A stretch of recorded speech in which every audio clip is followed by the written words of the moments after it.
Колеги, дякую за очікування.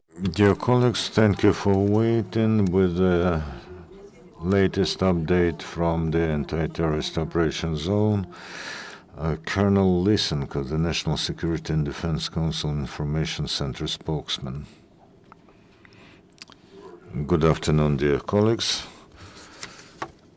The situation on the territory of Luhansk and Donetsk regions remains complicated, which is the result of systematic violation by terrorists of the agreement on ceasefire and numerous shellings and attacks against the positions of Ukrainian military are there.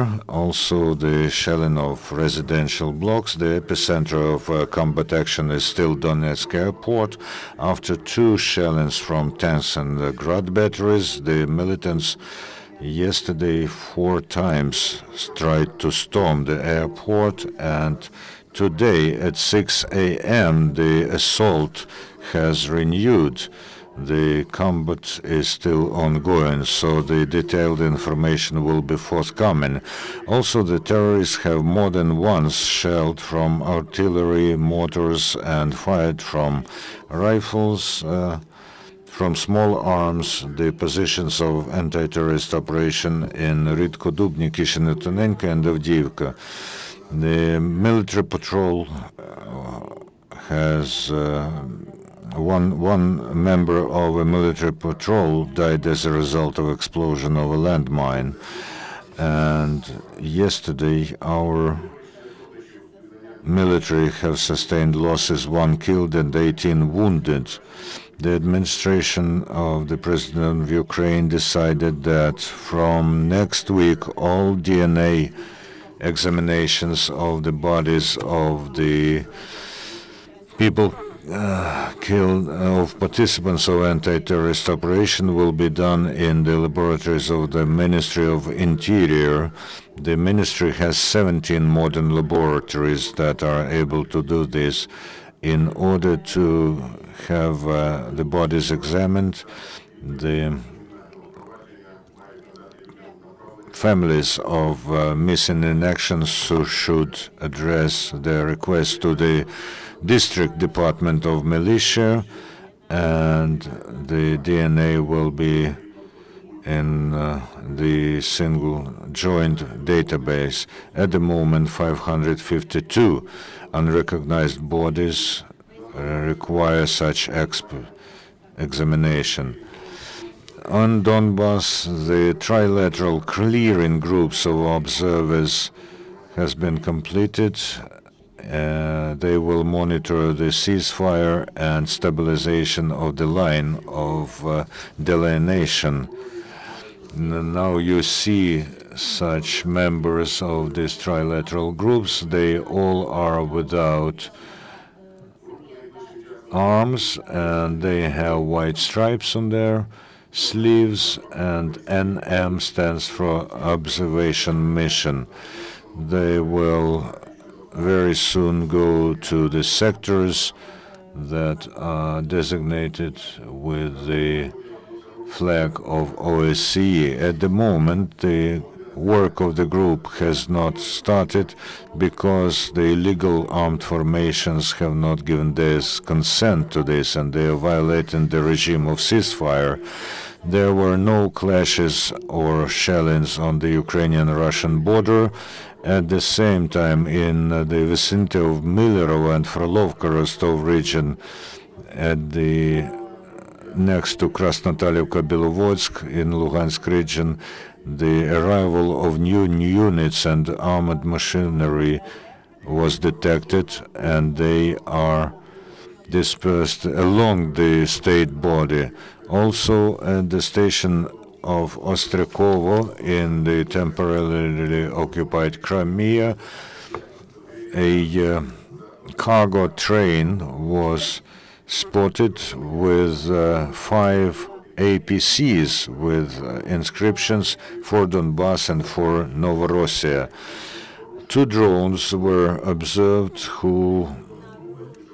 which conducted air reconnaissance from the territory of Crimea At 5 to 9 p.m., one of them violated the airspace of Kherson region and flew to Kherson at the height of 2 kilometers. During the 24 hours, 45 armored vehicles were restored and repaired, 9 main tanks and 17 other armored vehicles. Also 3 armored personnel carriers 5 armored personnel carriers for the National Guards, 3 artillery system and auxiliary vehicles. The militants have shelled from Grad batteries the residential blocks in Donetsk, and the projectiles hit a minivan, the building of school number 57. As a result of this, 9 peaceful residents died and 30 were wounded. A projectile has also damaged a 2-story residential building number 439, Kirov Street. And here you can see that the trajectory of this projectile does not correspond to the trajectory projected from airport, so the terrorist accusations that it is Ukrainian military who are shelling them from airport do not correspond to reality, because they are being shelled from different directions in Donetsk. The shelling of the school in Donetsk by terrorists caused concern personally of the General Secretary of UN, Ban Ki-moon. He said that attacks on schools are inadmissible in any conditions. At the moment, the conduct of a full-scale investigation is impossible because the territories are still controlled by the militants, and the terrorists have also shelled from Grad batteries the city of Popasna and village of Zolote of Pervomaysk district. According to the Ministry of Science and Education, almost 200 schools on the territory controlled by the terrorists started academic year on the 1st of October, and the terrorists are going to make children study according to Russian programs, including the learning of the history of Russia and Russian law. And we emphasize that the Ministry of Education of Ukraine does not recognize learning process on territories controlled by terrorists. And we also warn local residents that it is dangerous to go to school because on the territories temporarily controlled by terrorists. Yesterday at 10 to 12 a.m. at the radio television station of Donetsk, according to the demand of DNR terrorists, instead of Ukrainian TV channel 1+1, they started to broadcast their own television production.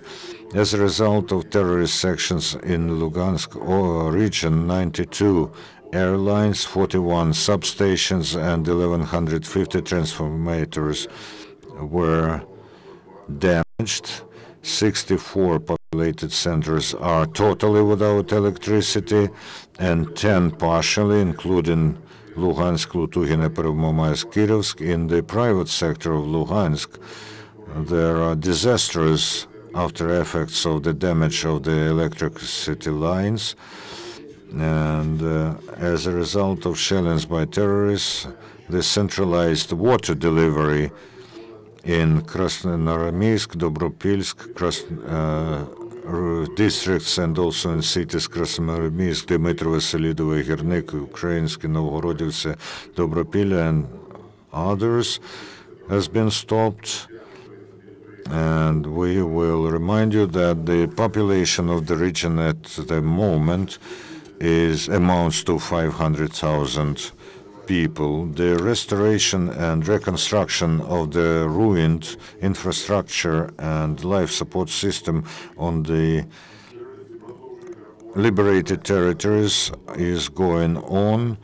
However, on the territories that are seized by terrorists, the restoration works are practically impossible because of the active shelling by the militants. The terrorists are continuing to rob organizations and population of Donbass. Only in Pervomaisk we have registered the fact of robbing of 29 cars and 34 units of special machinery that belong to companies Spetsbud and Shakhtoburinnya. And the Danish MP Mikael Astrup Jensen, during his speech at the autumn session of Parliamentary Assembly of the Council of Europe, said that Russia should be deprived of membership in the Council of Europe if it does not withdraw its troops from the territory of Ukraine. Otherwise, I don't understand why we are all here assembled, he said. The Minister for Foreign Affairs of Great Britain, Philip Hammond, issued a strong statement about Russia, threatening with new measures in reply to the actions of Russian Federation in Ukraine. We will not tolerate illegal actions by Russia. We will not allow to intimidate our allies in NATO. And the Commissar of the Council of Europe on Human Rights, Niels Muzhniak, said that Crimean Tatars in the Crimea, which is occupied by Russia, are in a hard situation now. He said that the danger to the security of Crimean Tatars arose as a result of a series of raids by masked armed people who hit religious establishments, schools, private houses, and mezhlis of Crimean Tatar people. Muzhniak said that the new General Secretary of the North Atlantic Alliance, Jens Stoltenberg, said that NATO does not want confrontation with Russia. However, it will not tolerate the violation of international norms by Russian Federation, and that's why the NATO will continue its support of Ukraine. The crisis in Ukraine caused by Russian interference is one of the major challenges for North Atlantic security, he said. The Chancellor of Germany, Angela Merkel, on the phone to Vladimir Putin, said that Russia is obliged to influence the pro-Russian separatists in the east of Ukraine. Your questions, please.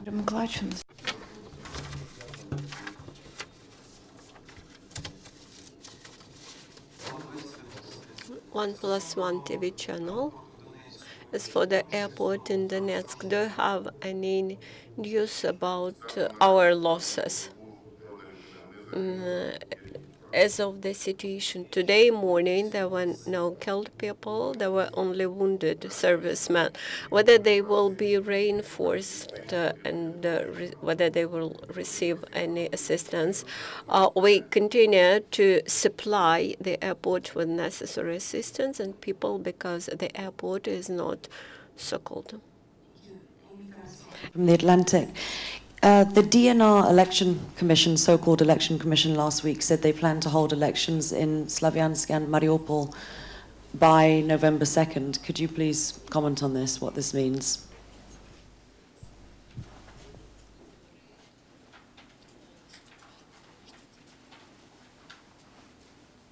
Про вибори, які плануються ДНР 2 листопада. Справа в тім, що thank you for question. Thank you for your question. The matter is that Slavyansk and Mariupol, they are on the territory which is controlled by Ukrainian authorities. That is, elections there in those cities will be held in course of early elections to the parliament set by Ukrainian legislation, and Ukrainian authorities will will undertake all necessary procedures.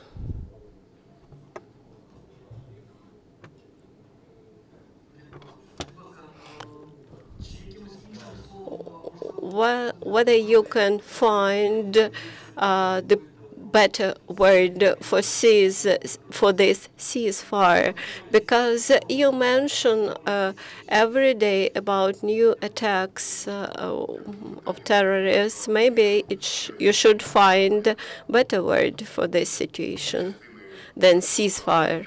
You know that this terminology is defined and determined by the peace plan of the president, and it is confirmed by the Minsk agreements, and that's why we call this ceasefire. But when Ukrainian servicemen are attacked, they have to respond somehow to protect their lives. And about that, train with weapon and military machinery, whether it will be able to cross the border and how much machinery does it bear. The confirmation of redeployment of Russian troops and military machinery are thus confirmed by the existence of this train, and this suggests that Russian Federation continues to reinforce their military strength along the borders of Ukraine, and we do not exclude the possibility for this train to cross the border, administrative border between occupied Crimea and Kherson Oblast. And could you provide more details about those drones which you mentioned, where they were registered? They were registered in Kherson Oblast at the height, at the altitude of 2 kilometers. First, they flight along the border. Then one of them crossed the border and fly towards Kherson. As for the working group operations, what is the situation with the delineation of the border between two sides? The working group made a decision about specific sectors where observers will work, and also they have established membership of each specific subgroup, which will comprise both Ukrainian military and Russian military, OSCE experts, and they are ready. And they are very much committed to undertake their work very constructively. They do not have a weapon, and they register all the occasions when weapons are used on both sides. Unfortunately, as of now, this working group and all subgroups have not started this work, actual work, because we haven't got any permission from and possibility from the terrorists. And now about Russian servicemen in these groups. Earlier, Russian military said there were no Russian officers. Now they confirmed that there is new information from Russian mass media that there are Russian servicemen in the membership of those groups. Сегодня.ua. Yesterday, Semen Semenchenko, commander of Donbass battalion, and he mentioned that the militants keep under control 2 terminals in the Donetsk airport. Can you confirm or not? Donetsk airport. The situation is as follows. The airport Donetsk remains the territory of Ukrainian military servicemen as of 1 p.m. today. all the attempts made by militants and the Russian servicemen to conquer this airport, to occupy it, they appeared to be unsuccessful. Ukrainian military do their job in a very good way and managed to preserve this airport. Ukraine TV channel about that school which suffered in result of shelling, whether there were some people inside. Is it operative? Yes, the school is operative. It is opened for children. There were no victims among children, but there were adults who were killed in result of shelling. As far as I remember, in the morning there was there were classes, and when children entered the school and started classes, the bomb got into the courtyard of the school, and fortunately these were not children who are the victims of the shelling. And a question about some mysterious third force which is shelling Donetsk. You know, there are not only third force, there is 17th force which do not participate in the negotiations and ceasefire agreement. We know that there are many groups who are not controlled neither by terrorists nor by Russians. So you cannot comment that forces which open fire, they are not Russian troops. You know, I cannot say who they are, but they open fire unexpectedly. Please be very brief, because our next speaker is already here. About the statement by Mr. Jeffrey Pyatt, they have published a picture from Rostov where they showed some artillery, Russian artillery, and showed how that Russian artillery was coming from Rostov to Donbass. The last 2 days we mentioned that Russian military machinery was coming to Ukraine and that it was handled to the terrorists. Our next briefing from NSCU will be tomorrow.